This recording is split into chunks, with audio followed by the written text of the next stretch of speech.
Water 2023 conference, the first global water conference in 4 decades. My name's Olivia, and I am the facilitator of the water adaptation community. And I'm just gonna talk for a few minutes to get us started and then pass over to our chair. So we're very happy to welcome Henk Ovink, one of the driving forces behind this conference, to be here with us today. This webinar is organized by the Global Center on Adaptation, which is a solutions broker for climate adaptation. Through advocacy and agenda setting, research for impact, and groundbreaking programs, such as the Africa Adaptation Acceleration Program, GCA seeks to scale up and accelerate climate adaptation. The water adaptation community, which is putting on this webinar today, is an initiative of the GCA supported by the Netherlands Ministry of Infrastructure and Water Management. So the water adaptation community works to connect policymakers with climate adaptation practitioners and develop linkages between water subsectors, and most importantly, link up the water sector with key other sectors within the economy. The webinar today is focused on the conference, and it's a key opportunity for many of us to put water on the global agenda and make water adaptation a key issue at this conference. Without further ado, I would like to introduce our chair, Joanna Equiem, the Managing Director of Climate Resilient Infrastructure at the Intact Center on Climate Adaptation, an applied research center based in the University of Waterloo in Canada. Nature-based solutions and water are the heart of Joanna's career, spanning over 20 years in Canada and the UK. She specializes in climate adaptation, flood and erosion management, and extreme heat resilience. Joanna, thank you again for joining us. The floor is yours. And I know Joanna's having some camera issues, so we're hoping we can see her later, but we've got a great photo of her for now. Thank you. Thanks so much, Olivia. And yes, apologies for the camera issue. So greetings to everybody online, and thank you very much to our panelists. We have a great agenda for you this afternoon or this morning, depending on where you are. Water is the primary medium through which people experience climate change. And alongside those climate change impacts, we also have societal and economic development like rapid urbanization that are increasing demand for water. So managing water effectively is an essential part of climate adaptation and is required to tackle urgent local climate issues. So ahead of the UN 2023 Water Conference next week, this webinar will aim to firstly demonstrate using global examples how water adaptation connects to all of the Sustainable Development Goals and across the UN Water Conference interactive dialogues. And just as a reminder, these dialogues are water for health, water for sustainable development, water for climate resilience and environment, water for cooperation, and the water action decade. And hopefully everybody has been looking at the concept papers on the conference website to read up on those. We're also aiming to help share knowledge on strategies and tactics for implementing water adaptation projects. And we want to provide you, the panelists, with case studies and tools to support advocacy in your own countries to encourage commitments to be made through the water action agenda. So the webinar is going to include 5 presentations from around the world, followed by a question and answer panel with the presenters as the panelists. And then we're going to close with the water adaptation community staff providing an overview of resources for advocating for water adaptation and some insight into the international panel on deltas and coastal areas, which is a new climate adaptation coalition for islands, deltas, and coastal nations. Before we get into the presentations, we are very honored to have Henk Ovink, the UN Special Envoy for Water, and a driving force behind the conference with us to set the table with some opening remarks. Thank you so much, Henk, for making time in your hectic schedule at this important time. Over to you. Thanks, Joanna, and thanks to the Global Center on Adaptation and the Ministry of Infrastructure and Water for hosting us exactly 1 week before the UN 2023 Water Conference. A conference that hopefully will be a marker on the road towards sustainability, equity, and resiliency, which is so critical for everyone and our environment, our economies around the world. And we know how water plays out in the context of water. Disasters we feel predominantly through water. But at the same time, water is at the origin, at the heart also of climate change, of our instability and inequity, in the way we undervalue, mismanage, and abuse water. Water underpins all of the values and goals we want to achieve. But because we abuse water, we mismanage and undervalue it, now it starts to undermine achieving all of those goals. And that's, in the context of next week's conference, of course, is top of the agenda. Climate being the big exacerbator, the magnifying glass to it all, only increases these challenges from their origin as well as their impact. We see more evaporation, more biodiversity decline, more decline in our environment. That undermines stability and security. And when we look at water, well, it is a bleak picture. We wrecked the hydrological cycle, meaning that we have more water in our skies, impacting our economies, communities, and environment, and less water available fresh in our groundwater, in a river, and the waters that we have are becoming more polluted and more saline. So this is the status of the world, of the planet where we find ourselves, and that means that we have to radically shift and change the way how we value water, how we understand it and manage it in every scale, sector, and silo of this world. That is at stake and nothing less for next week's conference. We will bring the world together. We have a record of registered beyond the national delegations for this UN conference, this once in a generation opportunity.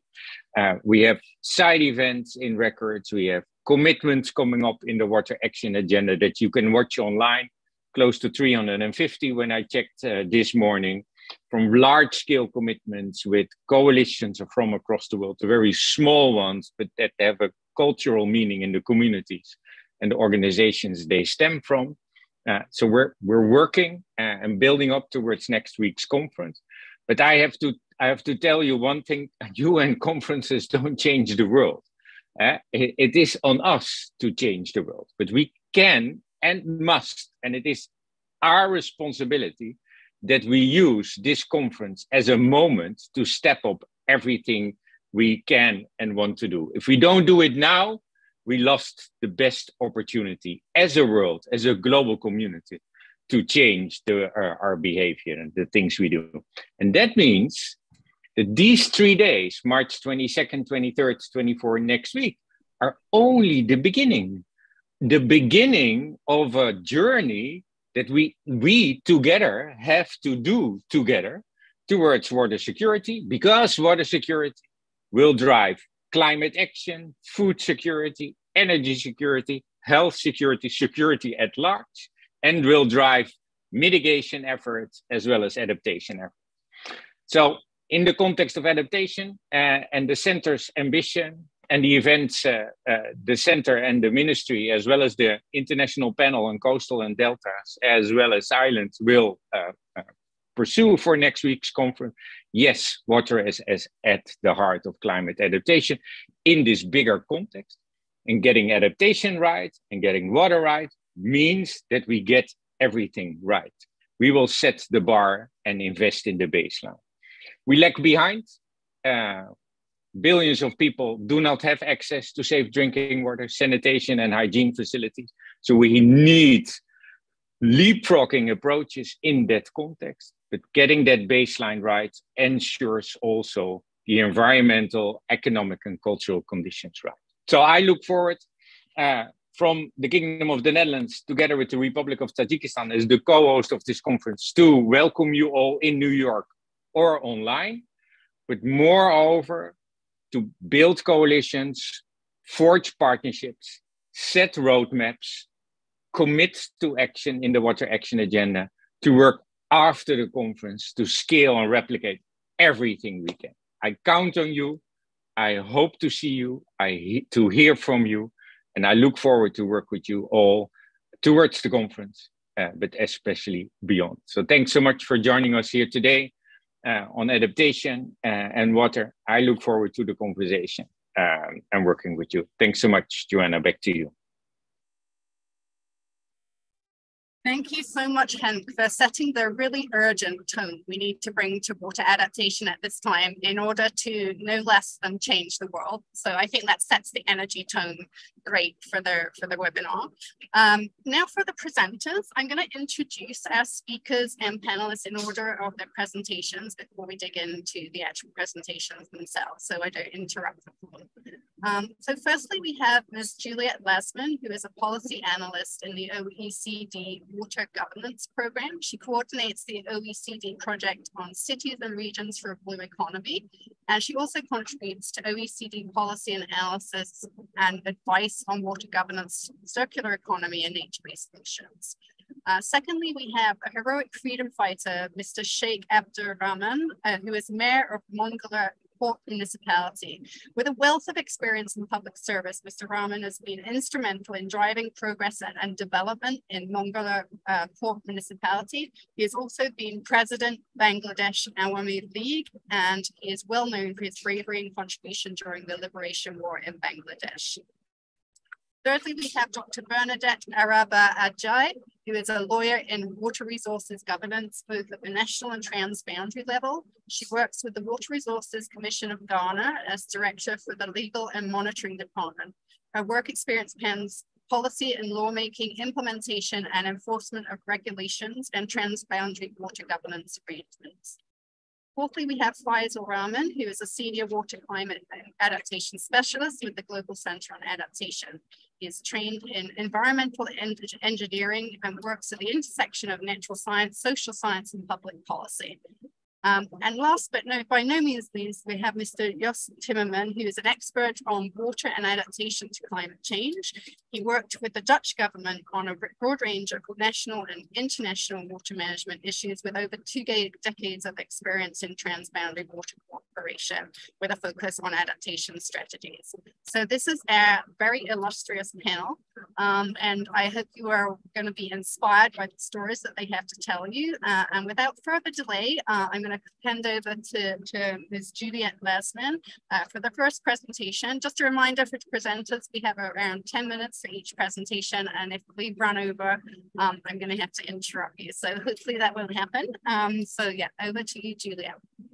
Thank you so much, Joanna, and thank you so much to the GCA for inviting the OECD Water Governance Programme here today to share some insights from work that we've been doing over the past 10 years. Sorry, I seem to have a problem getting into full screen mode. Just bear with me. There we go. So I'm delighted to be here today. We'll be hearing, of course, from specific case studies and successful projects from other panelists. And so my aim here is really to give you an overview of some of the success factors for water governance and climate adaptation projects that we've learned from 10 years of experience within the Water Governance Initiative. Perhaps maybe a few words on the OECD Water Governance Initiative, or WGI, before we start. The WGI is a multi-stakeholder network of more than 100 delegates from the public, private and non-profit sectors. So we have everything from public authorities, regulators, networks of basin organizations, international organizations, academia. And this network gathers twice a year in a global policy forum to advance issues related to water governance by providing policy advice, exchanging knowledge and best practice, but also defining and implementing policy standards and gathering to unify our voice, to raise the voice of water governance in the global agenda. And over a decade of work, the OECD Water Governance Initiative has really contributed to OECD work on water governance through 3 main things, which are standards, benchmarks, and water policy dialogues. One of the key milestones of the Water Governance Initiative was back in 2015, when we co-developed OECD principles on water governance. These principles really provide the 12 must-dos for governments and stakeholders to design and implement water governance systems and policies that are effective, efficient, and inclusive. So that spans from defining clear roles and responsibilities to ensuring policy coherence, making sure that the level of capacity is adequate, financing, regulation, stakeholder engagement, and so on. And these principles have served in benchmarks and thematic analyses that we've carried out through Latin America, Africa, Asia Pacific, but also more specifically on cities. And these principles have also been used in water policy dialogues that we've carried out in a range of cities and countries, notably the Netherlands, but also Brazil, Peru, Argentina, many others, Cape Town, South Africa. So as you can see, a range of different countries and local governments that face very different water challenges. So what have we learned over these 10 years of work within the OECD WGI, which celebrates actually its 10-year anniversary next week in New York, but also more broadly from more than 15 years of experience of OECD work on water? Well, the first thing we've learned is that water crises are often primarily water governance crises. Often the technical solutions to water issues are well known, they're ready to be replicated and scaled up, but what is lagging is implementation. And often at the national level or at the local level, we see that laws or policies have been defined and they're in place, but implementation is lagging because there are gaps in terms of who does what, at which scale and how. So a strong case for resolving water governance as a way to solve water governance crises.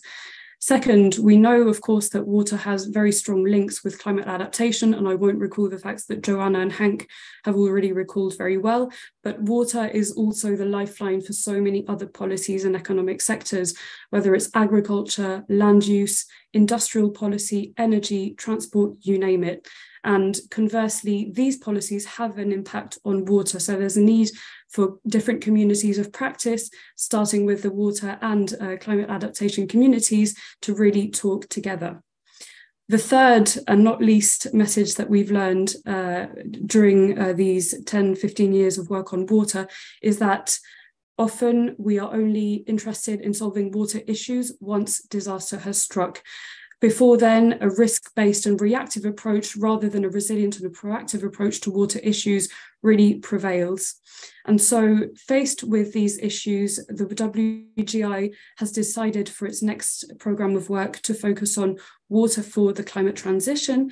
And as part of this programme of work and this priority, we've set up a project on cities and regions for a blue economy.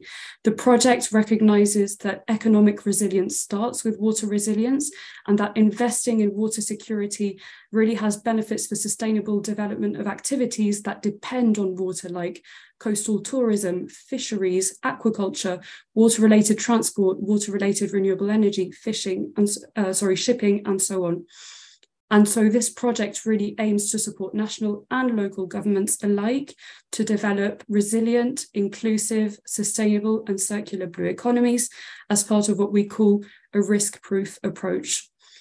This risk-proof approach is a means also of connecting SDG 6 on water and sanitation with other SDGs that are very much related, SDG 11 on cities, SDG 12 on sustainable production and consumption, and SDG 14 on life below water or oceans, because what we see, just as we see that water and other communities of practice like the climate one don't talk as much as they should to one another, we also see that the same problem happens between freshwater and marine environments.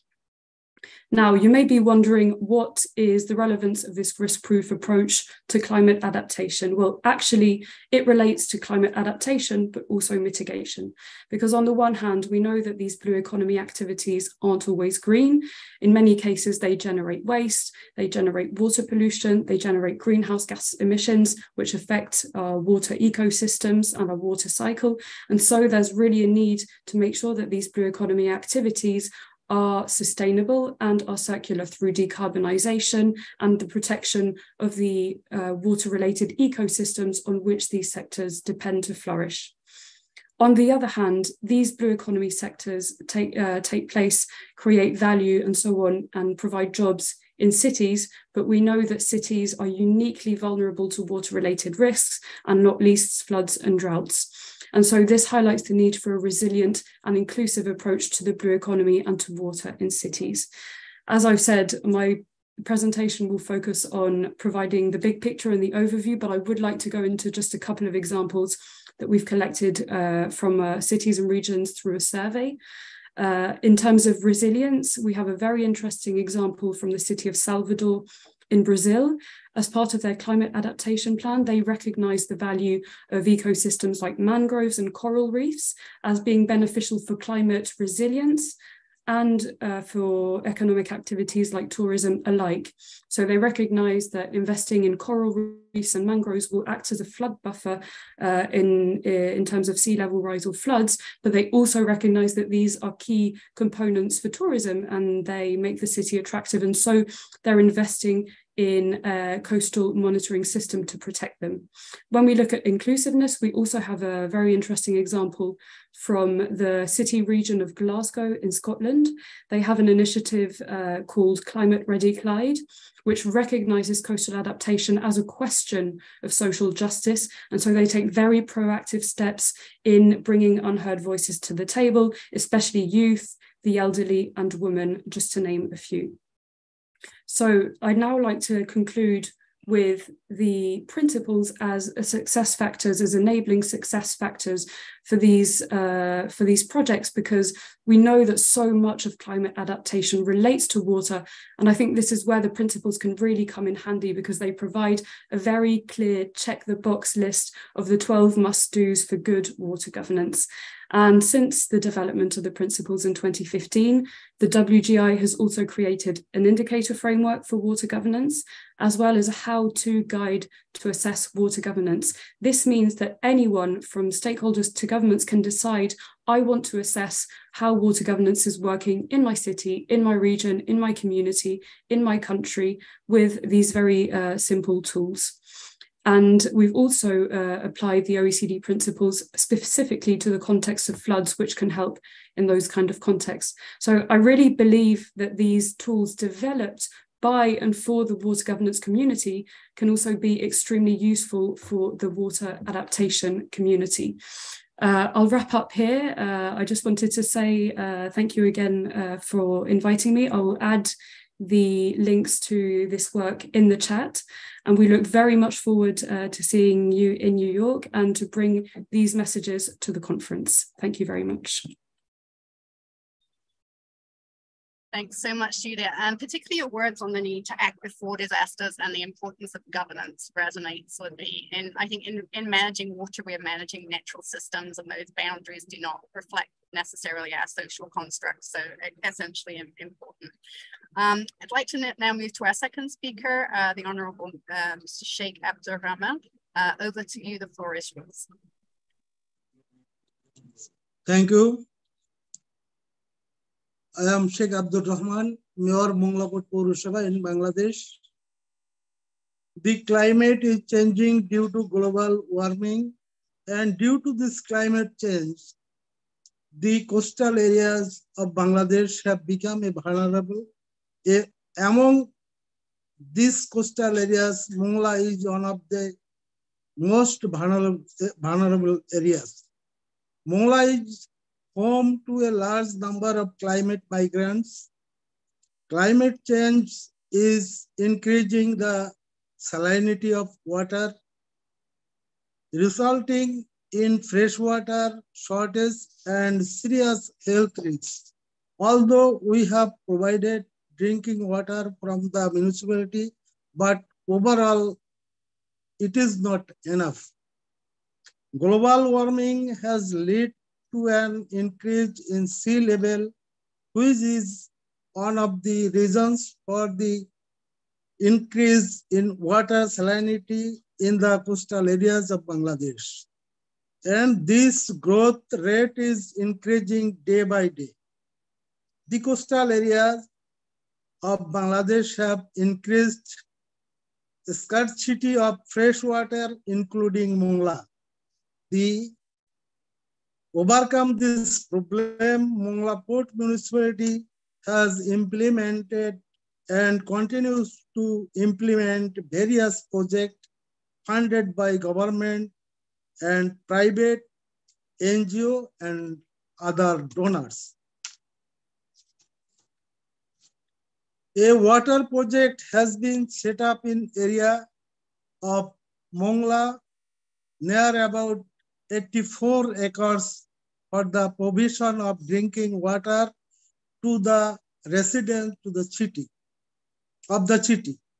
Currently, 2,670 residential and commercial and 50 communities are connected in order to increase the supply of water.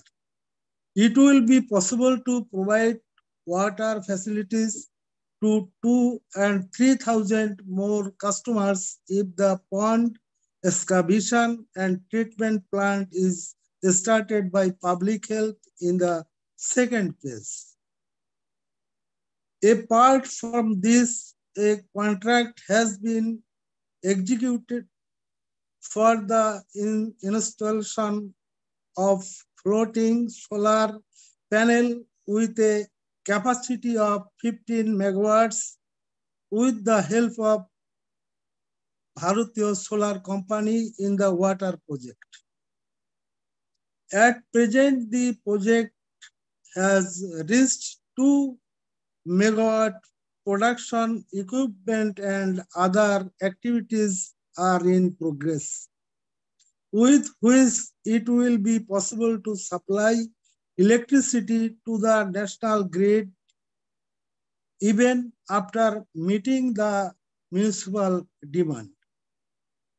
About 65 of the houses have been provided with rainwater harvesting through various NGOs and donor organizations so that they can use this water for their daily needs, including consumption throughout the year, including the monsoon season. Water is the core of sustainable development and is critical for socio-economic development, healthy ecosystem, and for human survival itself. It is vital for reducing the global burden of disease and improving the health, welfare, and productivity of population. Transformative water and climate adaptations supports progress on multiple sustainable development goals. Health hazard the discouraging due to clean water supply. Efforts are underway to improve drinking water supply and sanitation. Besides, there is no substitute for underway to improve drinking water supply and sustaination. Besides, there is no substitute for water in agriculture, industry, town, city, port development. On the other hand, if there is a supply of clean water, it will be possible to rush towards achieving the goals of this SDG. Thank you very much.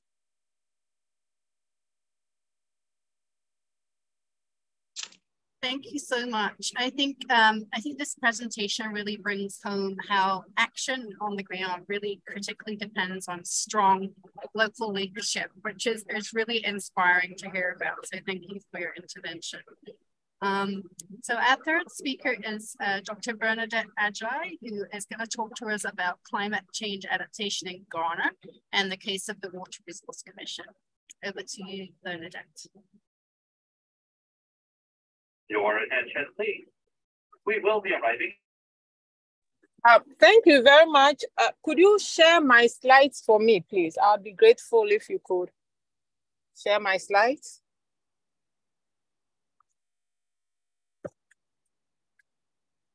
Yes, I'm pulling up the slides right.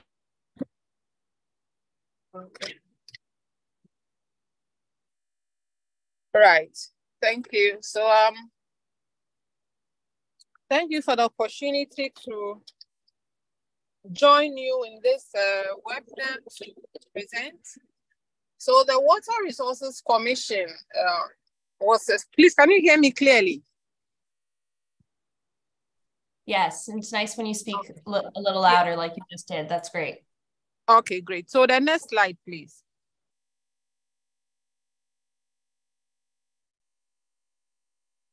And so the Water Resources Commission has in its aim to do sustainable water resources management, has undertaken some projects, and I would just talk to two of them. There's a climate change adaptation project in the Whitewater Basin, and also the local water committees project in the Blackwater Basin.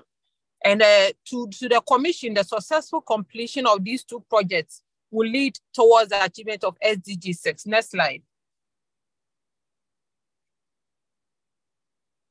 So what the commission realized, or the government of Ghana realized as barriers to water security, were governance challenges in terms of the characterization of stakeholders and how resources are mobilized, both technical and financial.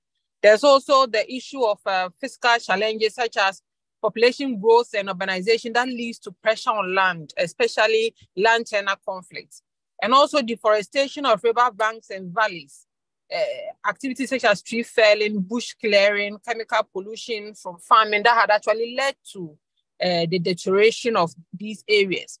Also inadequate planning and funding, which is exacerbated by poor coordination. So you find many institutions doing the same thing and leaving others undone. So there was a need for harmonization and to look at some of these overlaps. And also the non-flexible governance and implementation structures. Issues of capacity development also tended to come up very strongly. Next slide. And so evidence of problems related to climate change, you can see droughts, water shortages that affect both animals and men. Next. You also see flooding. Of course, these are evidence of climate change, and we see them also in our space. Next, please.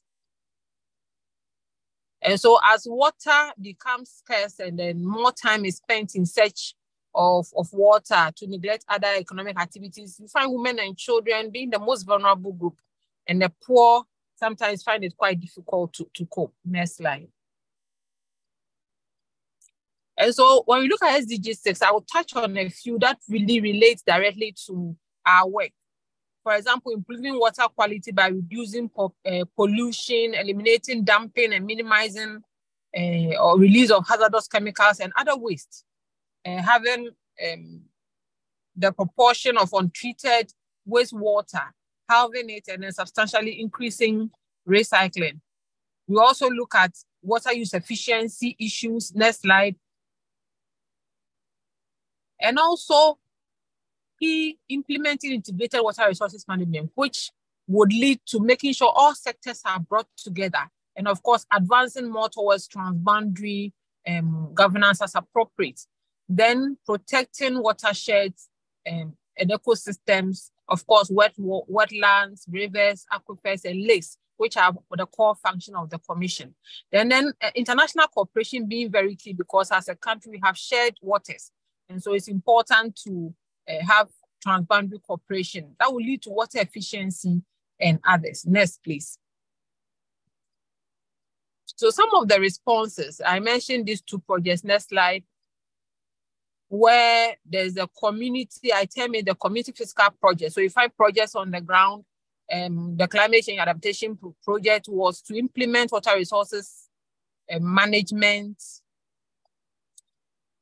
collaboration with technical institutions, and also anchoring IWIM as the plan to be implemented in the basin. Next slide. For the community governance approaches, this project looked at apart from having physical projects on the ground, it's important to also look at bringing the local people more into the governance space so that they own the project, they own the process, take decisions, and help in the implementation of these decisions. Next slide. So some of the approaches to respond to this problem, so support communities to help reduce vulnerability, sensitize communities towards climate change adaptation and attitudinal change, and then looking at providing structures such as water harvesting structures, and then also water conservation practices and catchment practices. These, when done properly, help community members to have a transformative attitude towards how they deal with climate change conditions. Next slide. So the next few slides will show some of pictures of support being given to the communities in terms of tools. The next one is, next slide, please, is looking at clean water provision of hand-dug wells that is fitted with pumps in some communities. The next one is also a rainwater harvesting facility. And the next is focusing on reducing pollution, curbing open defecation by providing toilet facilities. The next, please.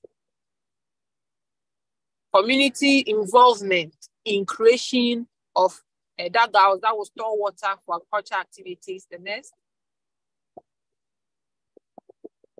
Also, catchment protection. So I mentioned some of the problems, and you can see the efforts made towards resolving them. The next one. And community irrigated farms, so that people don't farm in the riverbeds or the banks, but have irrigated farms a bit further from the banks and also enhance their livelihoods. The next one. So another, you can see some of these land and water resources being used in the basins. And so I would go on to, please, the next slide, to speak about the fact that setting up functional local water committees is one of the best approaches to reduce the stress of natural resources and water resources in particular. Next. Yeah. So how was it done? I will speak quickly to it. It was necessary to identify the primary stakeholders in the community, such as water users, traditional authority. So we have a governance space where the state is in charge, but also local authority and people in the communities are seen as crucial in being part of this governance system. Private commercial entities that use the water, so water users are also part of the governance system. Community farmer-based organizations. Next slide. So these are the primary stakeholders. The secondary stakeholders are seen as the government agencies in terms of the community water and sanitation, district assemblies, Department of Agriculture, disaster management organization, and the Water Resources Commission as well. Next one. Then the third level are the intermediary stakeholders, such as NGOs and faith-based organizations. Next slide. So some consultative processes were carried out to select the members of the local governance body. The next one. It was then put together, inaugurated, listing all the, selecting from the previous stakeholders to have a group that cuts across the different types of stakeholders. Next, please. It has an executive body that runs the affairs of the local water committee. Next. So what this leads to is that it helps the commission to carry out its ambition of making sure managing the dynamic issues related to Water Resources Commission. And it leads to engaging not only donors or partners, but also the local people, the state, the intermediary stakeholders, to have a body that can tease out the problems in the community, proffer solutions, and ensure that these are implemented. Next, please. And so the lesson learned was that the commitment of communities directed or linked to the benefits derived from projects is very important. Local people need to feel the ownership of these governance structures, and they can now work together towards attitudinal change for some of the community management practices. And these efforts need to be consistent and continuous so that it yields the appropriate result that is required. So thank you very much. This is what I have to present this afternoon. Thank you. Thank you so much, Bernadette. Listening to you, I think I'm kind of taken by how, with this approach of the water commissions, you've kind of managed to deal with multiple pressures and multiple drivers, but also achieve multiple benefits, which I think is very inspiring. And also, I think it really brings home how we don't only need to support vulnerable populations, we need to engage with and involve them in the solution. So thank you very much for that presentation. So the next presentation is going to be given by Faisal Rahman. I'm just going to keep talking a little bit while we get to change the slides, because I was aware that it was a bit of an abrupt transition. So thanks for dealing with that, Bernadette. So it looks like we're ready. So take it away, Faisal, and forward to you. Sure.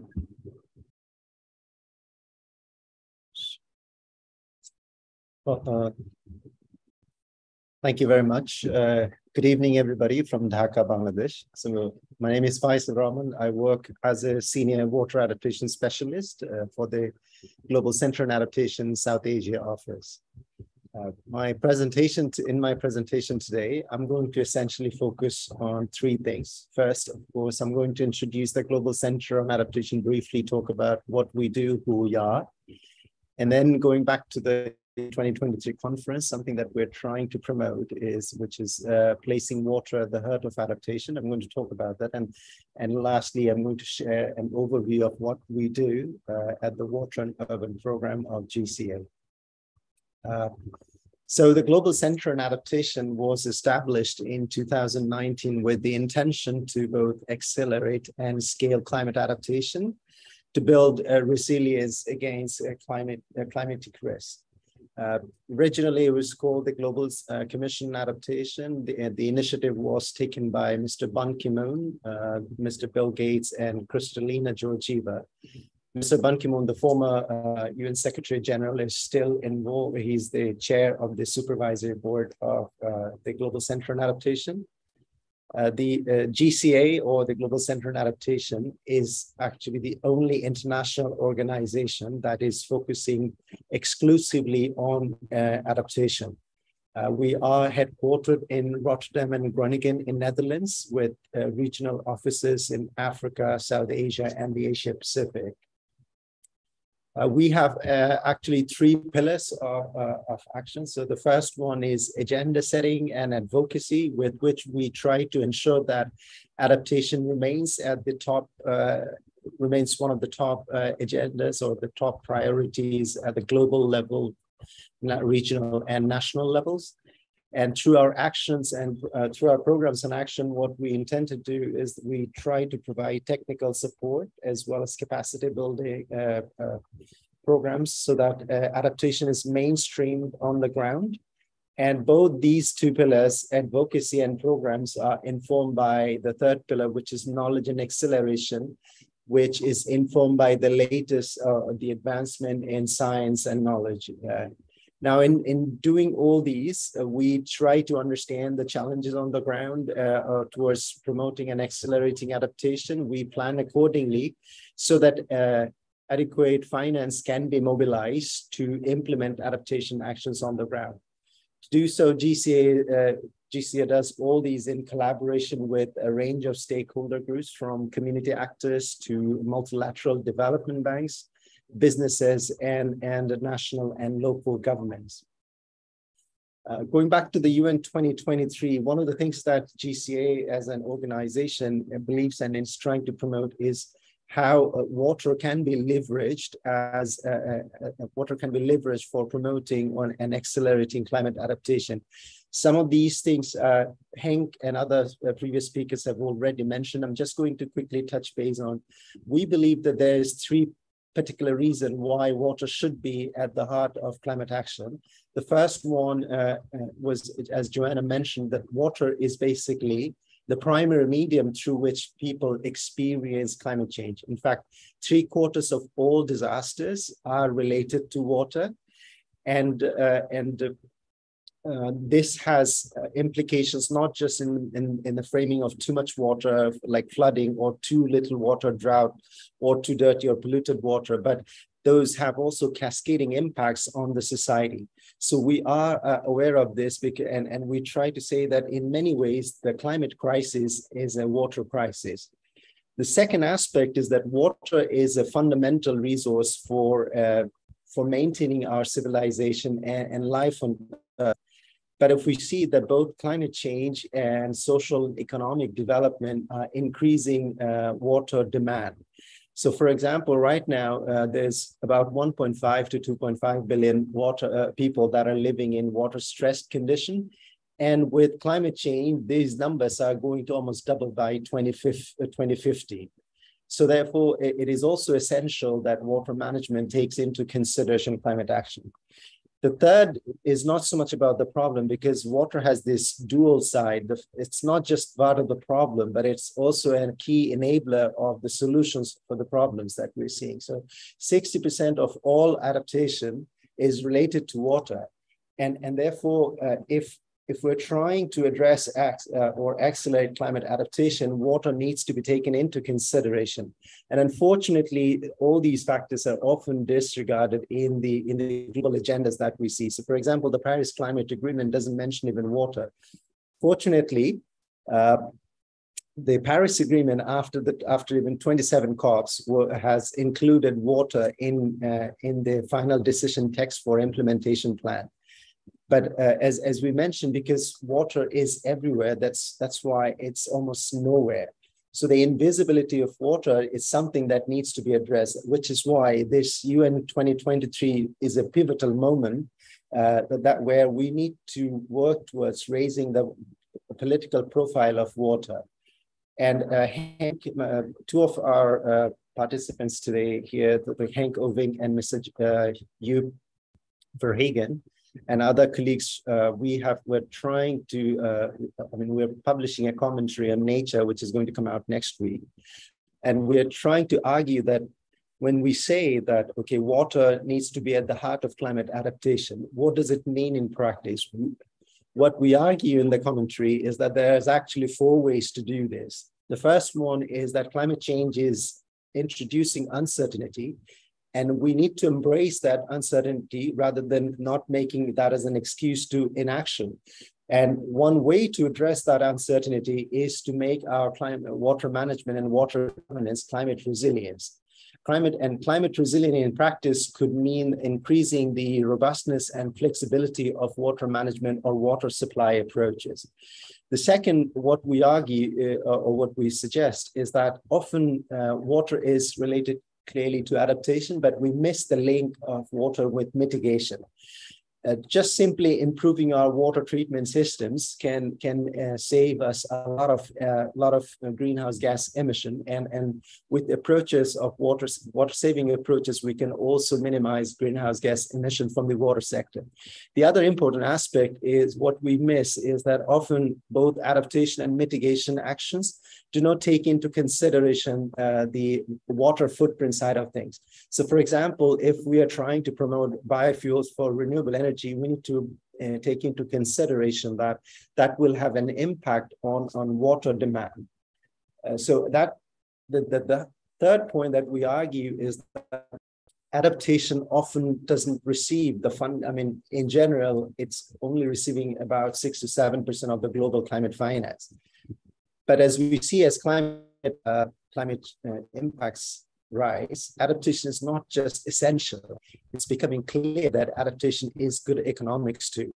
So for example, in Africa, what we see is that water-related adaptation investments would cost only about $6 billion per year, whereas cost of inaction or doing nothing would cost us about $90 billion per year. So it's almost a no-brainer to invest in adaptation.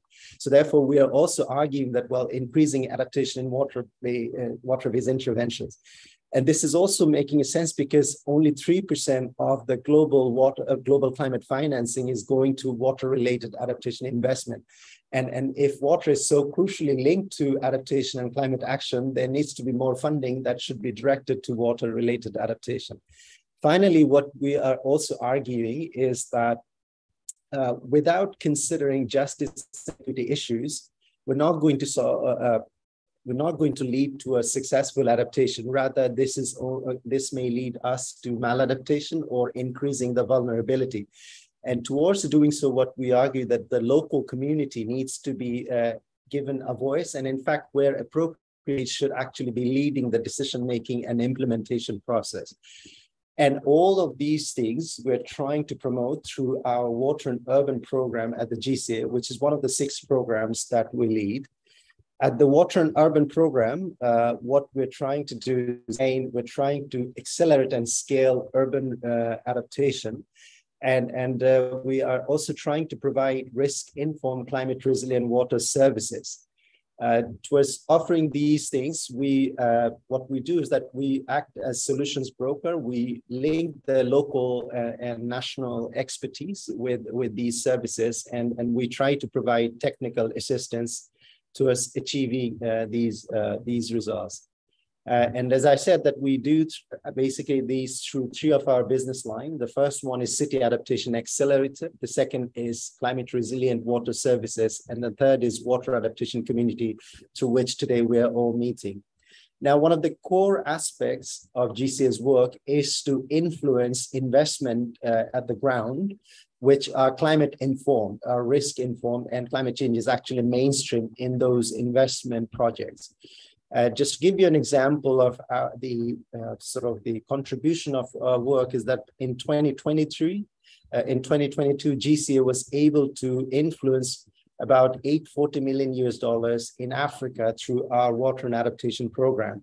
And in 2023, we are expanding to Bangladesh, and with our partners that we work across these regions, which involves Asian Development Bank, the World Bank, African Development Bank, and IUCN. Now, in the next couple of slides, I'm going to share 2 of our examples from what we do under the Climate Resilient Water Services. So the first one comes from Ethiopia, Borana region in Ethiopia, which is actually a very drought-prone region, and where drought is becoming more and more intense due to climate change, and that's leading to other cascading impacts, such as basically minimizing access or restricting access to fresh water and degradation of lands. And the government of Ethiopia is also trying to, with one of its mandate is also to secure water and improve water access. So therefore, GCA has partnered with the African Development Bank and the Ethiopian government to provide a risk assessment for the Borana region, so that the necessary adaptation decisions and solutions can be identified and accordingly implemented. So the risk information or assessments that are being conducted or by GCA will actually inform the Borana Resilient Water Development Water Development for Improved Livelihood projects. Essentially, the outcomes of the outputs that we're expecting to see is that through the assessment, we're going to identify in the region the climate hotspots, and therefore which will allow us to take appropriate decision and protect the water-related assets. And it will also allow us to come up with a gender-informed action plan for water management in the Borana region. The budget for the project is about 300,000 euros. And as I mentioned, the partner is our African Development Bank and the government of Ethiopia. The second example actually comes from Bangladesh, where we're trying to test this approach called community-based catchment management. When it comes to water is multisectoral, but in practice, often water is seen through a narrow channel, like climate irrigation services or sanitation services, which disregards the other sort of multifarious ecosystem services that water provide. The other thing that happens in practice is that often water management or governance related decisions are made within a certain jurisdiction, disregarding that because of the natural flow of water, what happens in the upstream or downstream areas can also or what we do in a particular community can affect the decisions at the downstream areas. So the catchment management approach actually takes this into consideration, because what climate change and the other developments is doing is that it's not allowing us to, or it's actually telling us that sticking to within our own jurisdiction is not adequate if we were trying to become more climate resilient. So with the assistance of BRAC, which is the largest NGO in the world, we're trying to test this approach that, okay, can we engage communities to adopt a catchment management where decisions can be informed as well as shared with communities both upstream and downstream areas. And this we're going to test this approach we're going to try and test in a region in Bangladesh called the Bahrain region, which is a very drought-prone region. And what we expect to achieve is a series of tools and methods that will allow the Bahrain region communities to be informed of the risks, both in the for the overall basin and the catchment, so that they can take appropriate management or water governance decisions. This, towards doing so, it will this project will also build awareness of the communities as well as government and other stakeholders, and build their capacity on catchment management approach.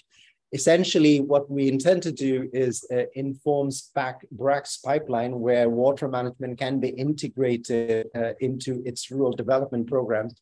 So therefore, the overall governance and management decision for climate resilience can be risk-informed and made more resilient. The project budget is roughly around 3,000.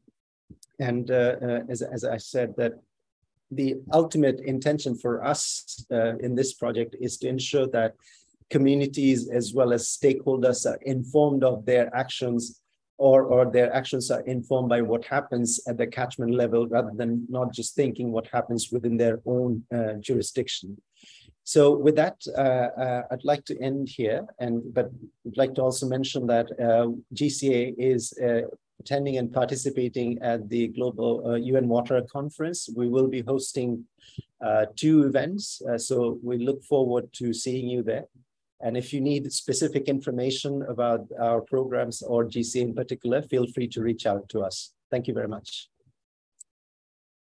Thanks very much for the informative presentation, Faisal. I think adaptation has been definitely moving up the agenda, but unfortunately, in many cases, this is often due to disasters occurring more frequently. So we're still not moving with the urgency or the investment that is really needed. So the idea is to kind of the value, and here we can also think of financial value of joined up thinking on water, climate, and nature. I think are very informative. So we have one last presentation with Mr. Jos Timmerman, who is going to speak to us about the enabling environment for adaptive water management. So we are running a few minutes over, so we don't want to cut down on Mr. Timmerman's presentation, but we'll try and catch that time up in the panel session or at the end. So over to you, Jos, and hopefully your slides are ready to go. Yeah, I look forward to your presentation. Thank you very much. Well, thank you, Joanna. And meanwhile, I'm trying to put up my presentation. I hope it's there on the screen. Yeah. So good morning, good afternoon, good evening to all of you. I'd like to present a study I did together with Caroline Figueres, commissioned by Global Center on Adaptation, on how can we actually what are success factors to come to real mainstreaming and acceleration of climate adaptation. And so the objectives of this study was to identify the relevant conceptual frameworks that guiding principles that we could use. And then in the end, after identifying success factors, develop a roadmap that enables this mainstreaming of climate adaptation. So we looked at several case studies, and here you see the different studies. We went from local urban level to national level to transboundary level. So you see different, we had the transboundary basin, Senegal, Volta, the Danube basin. We also had country level, Bangladesh, but then also the city level, Khulna. Well, you can see all the different case studies here. The difference in color is just because of readability, not of any other difference between the studies. So we looked at different analysis frameworks, and the OECD water governance principles was a very important one, but we found out that didn't really fit all the aspects that we run into.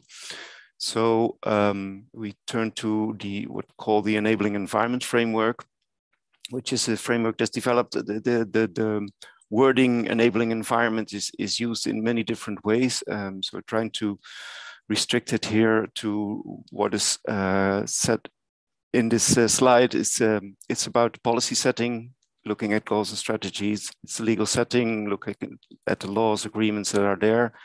Institutional setting, the formal and informal networks, information management, how is the information collected and shared, and what are the financial arrangements and what resources are available to take measures and make things running.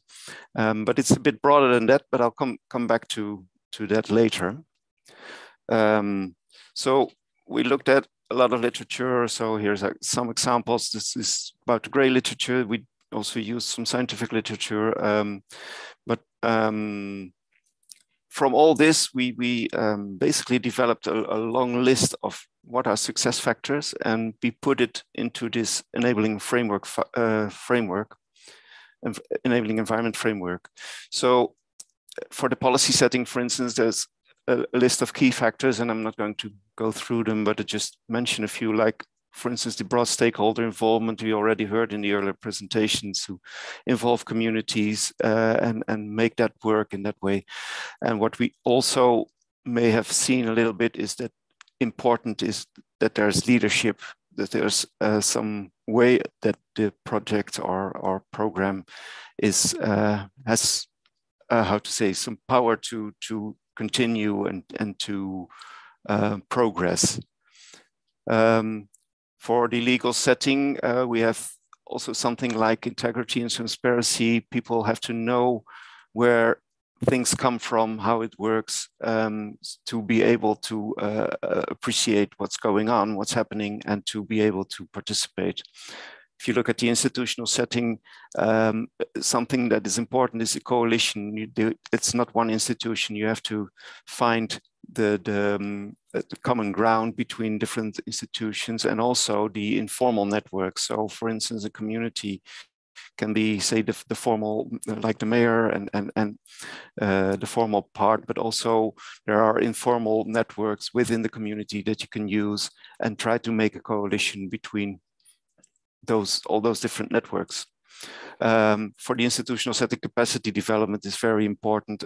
People that are involved in a project or process need to have the competence and expertise to participate. So those things are important.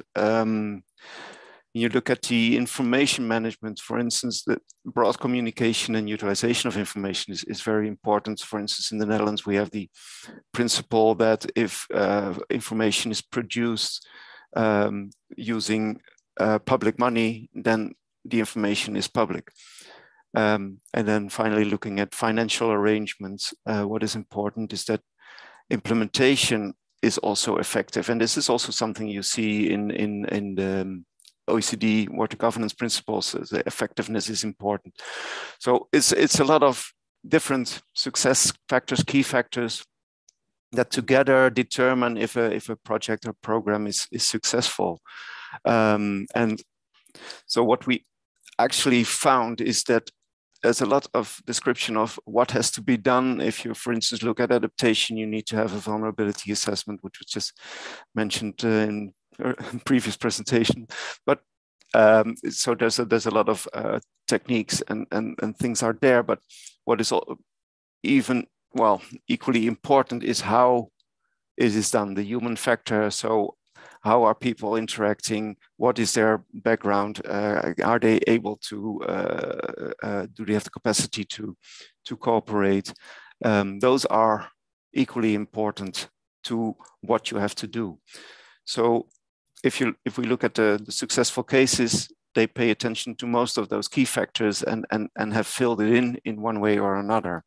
And so in the end, having a lot of these key factors filled in determine a lot of the success of a project. So, and then coming to a sort of roadmap, the conclusion was that if we use these key factors as a sort of checklist and trying to go through and see, did we fill in these different factors? And if not, try to improve the situation.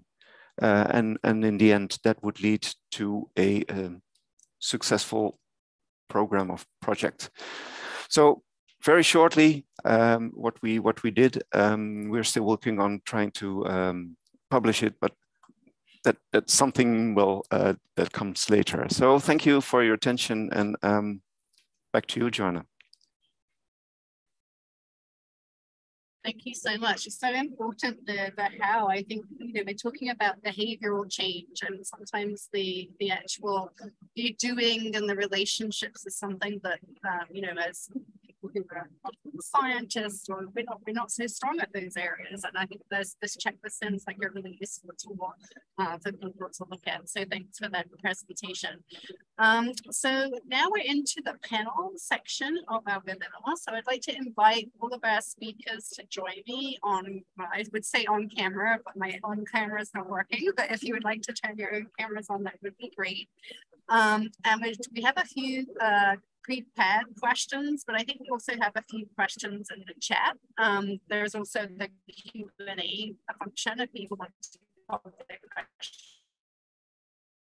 I'd like to invite panelists to kind of answer the questions they're most compelled to answer. We wouldn't have time to have everyone answer each question.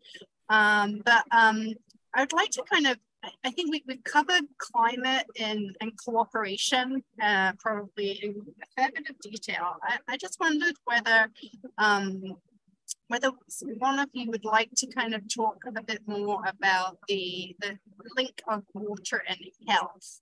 Because obviously there's some obvious links, but I think, there's also kind of links to mental health that we maybe talk less about people who are kind of adversely affected by disasters, and how that has a long-term impact. I don't know whether one of, maybe Juliet from the governance for principles and the kind of OECD overview, how you see that impact between water and health.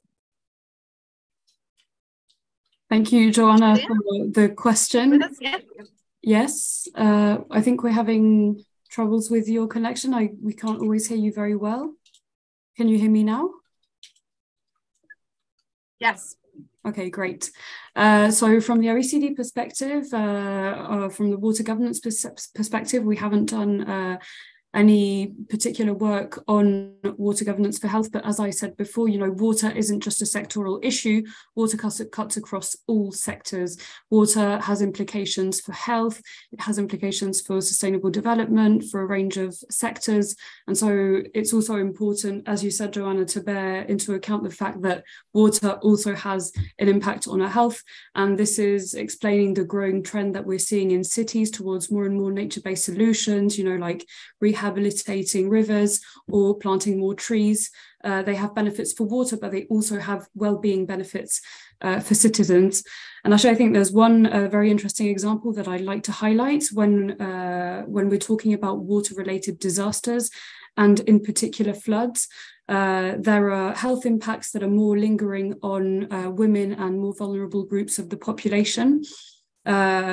I found this a very interesting example from an Oxfam report studying the aftermath of the tsunami in Southeast Asia back in 2004, showing that women, because of their education, in relation to health and so on, really they were at the forefront of trying to help relatives and their children and so on during the tsunami. And so they were adversely impacted. They hadn't learned how to swim properly or how to climb trees.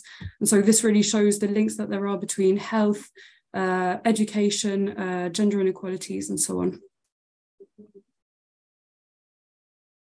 Thanks so much, Julia. And I wonder whether I could turn to Bernadette to ask the same question from your kind of experience on the ground in Ghana, whether you're seeing some of these, the same kind of health and mixed in gender-related issues relating to the vulnerable people in the communities you work with.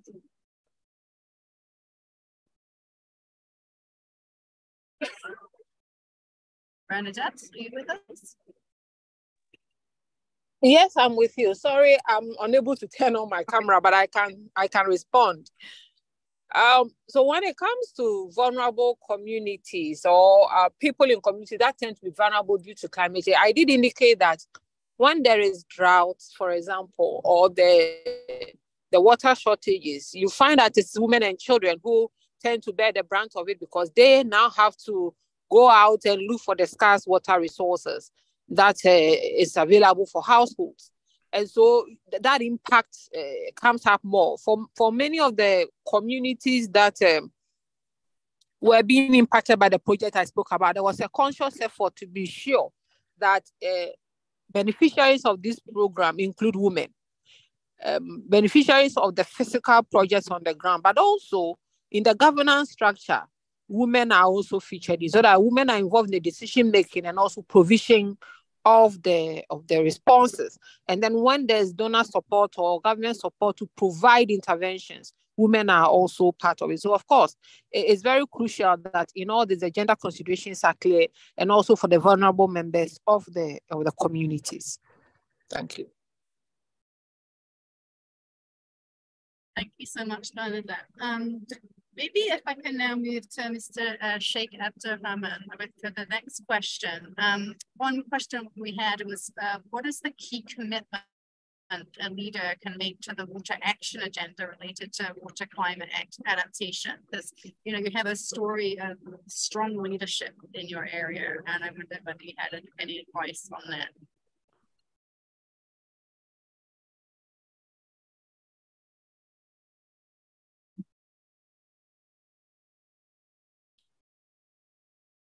Attention, please.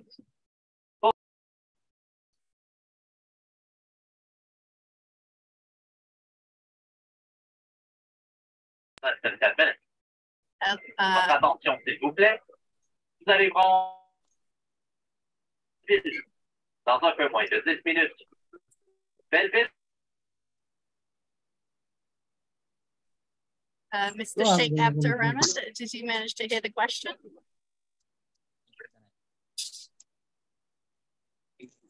Thank you very much.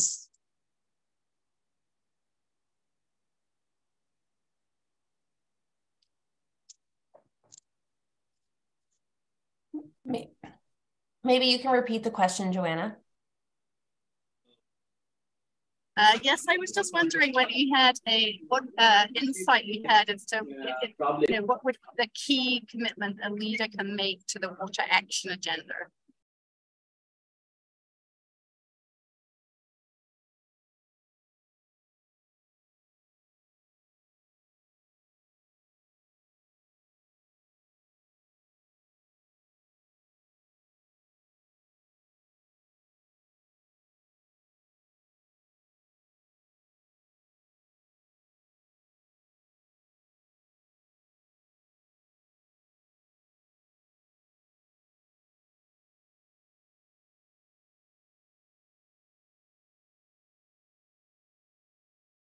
I think maybe we can pass that question on to someone else because I can't hear the response at the moment. So maybe we can pass that to Jos, because based on the lessons that you've learned, what do you think the kind of key commitments you're looking for from leaders? Yeah, it's a difficult question too. The point is maybe what I showed in my presentation that leadership is important. So you need at certain points, you need to like someone who is like ambassador or someone who's really pulling the work and trying to make it work. And it doesn't really have to be a person, it can also be like like what we see, for instance, I've been working a lot in transboundary contexts, and you see that like river basin organizations can be very important in showing leadership and pulling the countries together and making them act and really making progress. So I think if you talk about how can we make the water action agenda work, that would be if there's enough people, groups that can really make it work. That's the most important thing, I think. Thanks, Joost. Maybe the next question is, I'm going to take a couple of questions in the chat because there's been a bit of activity, so it's great. So there's a question from Justine to Faisal. She asks, what would a holistic approach to water climate adaptation be comprised of, bearing in mind the water cycle? Which is a fairly broad question, but I think the answer might be interesting too. So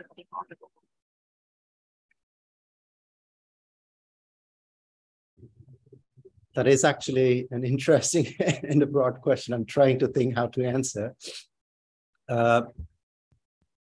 So really, if you look at what we are trying to mention earlier, is that the four sort of decisions that we're trying to say is related to that holistic approach. The first of all, if you're trying to consider that, okay, how we can minimize the impact on the water cycle, then we need to ensure that we take into consideration our impact on our water footprint, but also the governance aspects of water, that how we manage that people can have adequate access to water. Therefore, they don't perturb the water cycle through their actions. So again, when I say that not disturb the water cycle, an example of that could be that, okay, adaptation and mitigation actions often do not take into consideration the complex interaction that water has through our actions. Just to give you an example, that when we establish a dam, often we probably only consider the rainfall or the volume that is coming in, but we don't consider the fact that there are minute issues that are often not considered. So for example, the decomposition of the organic matter that is present in the stored water, how much mitigation is, how much greenhouse gas is being emitted.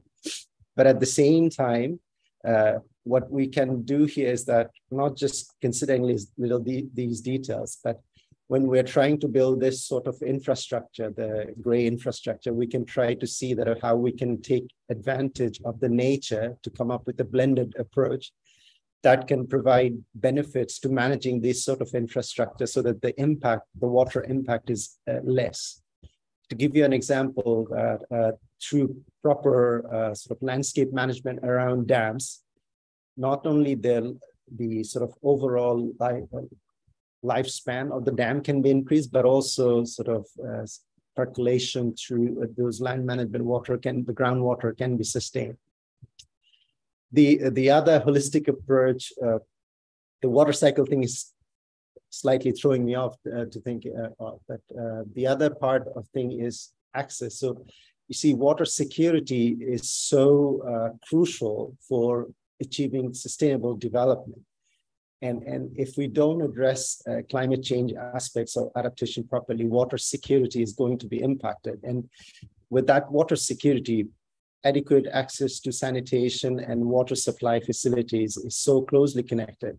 If we look at the global sort of risk, the country's risk profile, and look at the access to basic water supplies, we see that countries that have the highest sort of climate risk or climate vulnerability in the ranking, they have all very little or very low access to water and sanitation. So just by improving access to better water facilities or better sanitation, we can improve adaptive capacities of those communities or those countries.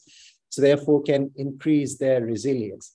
And these aspects essentially have spillover impacts on the overall water cycle, or how we manage water and how we can address vulnerability to climate change.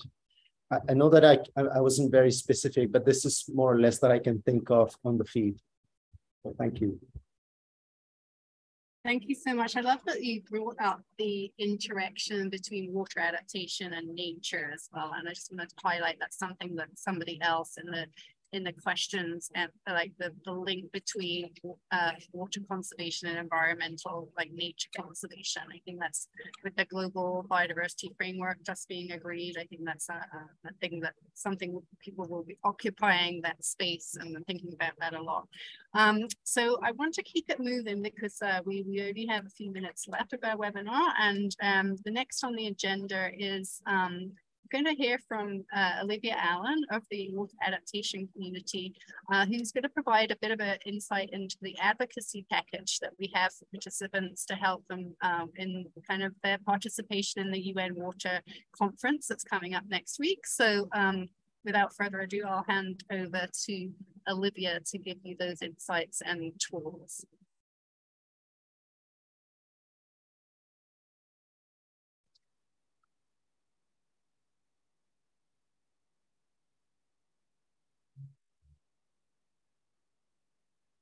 Olivia, you're muted. Apologies, thank you. So you can find the Water Adaptations community's newly released UN Water 2023 advocacy package on our interactive microsite, and I'll share some links and the presentations and everything in a follow-up email later. So on this platform, there's some resources for anyone to use for self-education or online promotion and in-person advocacy leading up to the UN Water Conference. So the packages are recommendations and insights in key fact sheets and accompanying public communications tools such as videos and also illustrations. I'll just scroll down a little further and you'll see some of these. The package is divided into two sections. So leveraging water for accelerating adaptation. You can click here and then you'll go to the page where you've got a fact sheet here you can download. And the fact sheets and the information in these videos is all derived from webinars and dialogues and meetings with water practitioners from around the globe that are part of the water adaptation community. So I really want to thank everyone who contributed their insights and their knowledge to these products. And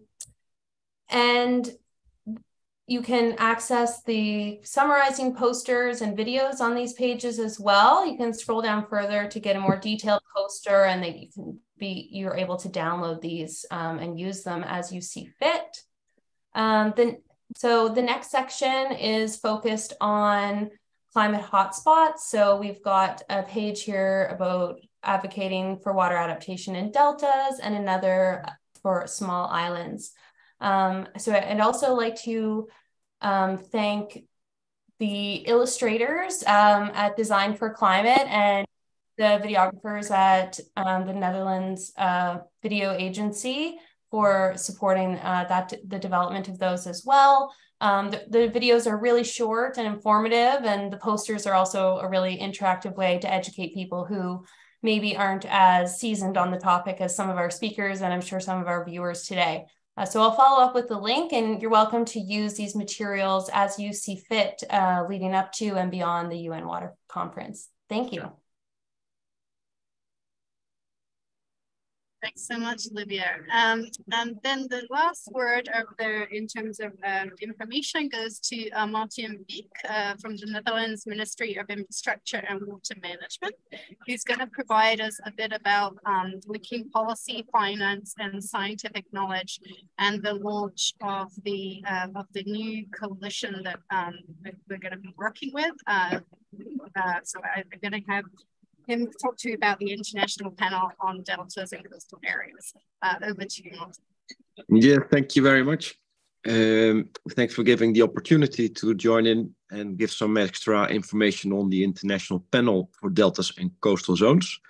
It's one of the flagship events from the Netherlands, presented by the minister from the Ministry of Infrastructure and Water Management. And it's especially supporting countries and small islands or small island developing states in their adaptation plans. It's climate adaptation, and it combines actually two agendas. It combines the Paris Agreement on adaptation, where the UNFCCC stimulates the development of national adaptation plans. And it stimulates, of course, also the UN agenda, where we have to accelerate on the SDGs. And these adaptation strategies bring both playing fields together. And the Netherlands has invited for the last months several countries and islands to join in on this panel, where the panel, which consists of countries but also knowledge institutes and coalitions to support countries in their national adaptation plans. It's knowledge exchange.